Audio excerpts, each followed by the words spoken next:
BP has started pumping heavy mud into that leaking oil well in the Gulf of Mexico. The company says everything's going as planned, but it will be at least 24 hours before we can tell if it's working. The so-called top kill method has never been tried so deep underwater. It's a mile down. BP is facing mounting criticism for not being able to stop the leak, which has spilled at least 7 million gallons of oil into the sensitive Gulf. Now, from certified broadcast meteorologist Amy Freeze, your Fox Chicago weather.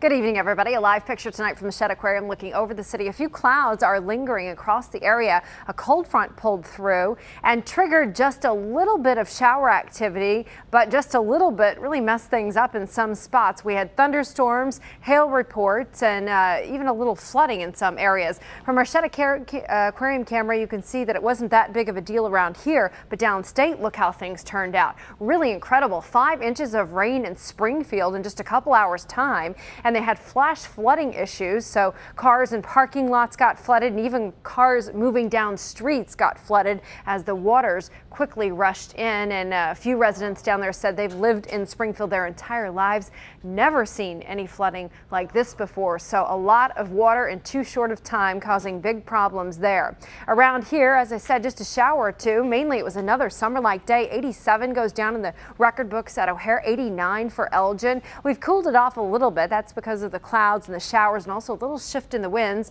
down into the upper 70s, but still pretty warm and mild around here. Right now, Midway's at 79 degrees and Valparaiso has 69, so much cooler there, where we got some heavier rain, and also the front has pulled through there and really made a shift in the wind so that things feel much cooler in northwest Indiana tonight. For the rest of the week, things are looking pretty quiet. After this disturbance came through, which is just a little weak cold front, what it's done is trigger some cooler air to move in. A quick look down in Springfield. Here's the storm as it moved through, and you can see just how quickly it happened. If we roll the clock back all the way to 4 o'clock, it was out of there by 6, and things are really quiet now. So it was a fast-moving system, dumping as much as 2 inches of rain in less than an hour for a total of about 5 inches. There was the trigger, the cold front that has come through the area.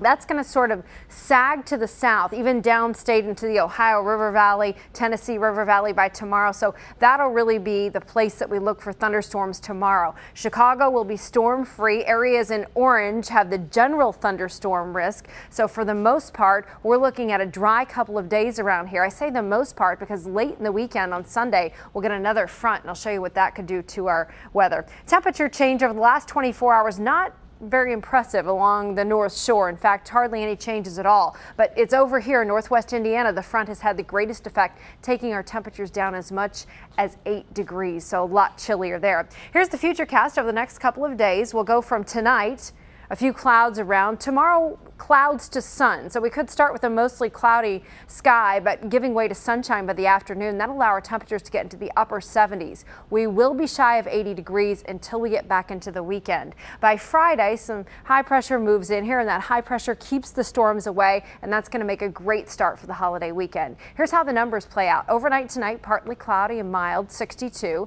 The northeast winds at 5 to 10 miles an hour, so pretty cool. By tomorrow, our temperatures are not nearly as warm as they were today.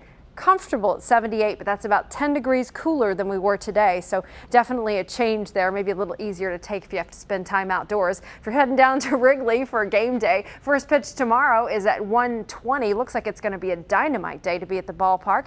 A look at the numbers at the first pitch. We'll see temperatures in the low to mid 70s, going to 78 by late in the afternoon, and winds blowing in off Lake Michigan at 10 to 15 miles an hour. Here's a look at the weekend forecast. Saturday, 79, so just shy of 80 degrees, but by Sunday we make it to 82. We'll have sunshine early, but by Sunday night a cold front comes in, and this is what could change the forecast. Sunday night into Monday, there could be a small shower. Robin is starting to nod her head, but we're looking for clouds and 78 by the afternoon. Still think we're going to be just fine with the barbecue weather. Weather and your health tonight, the pollen count 9, the mold count 9, everything's pretty high. Air quality still at the moderate level. Here's a look at the numbers. Upper 70s for the next 2 days. Saturday just shy of 80. Sunday's looking good. Sunday night into Monday, a possible shower. It's just a risk at this point. When we look at probability, the probability around 40% of the area, so not a major deal. 78 on Monday, Tuesday, storms and 74. Cooler by the middle of next week. It looks like we'll be right around our averages rolling into the month of June. Still safe for Memorial Day. Yeah, we'll see. Your barbecue is on. She's preparing the ribs Good, for the you. raindrops cool the fire down a little bit. It's okay. All right. Thank you, Amy. You got it.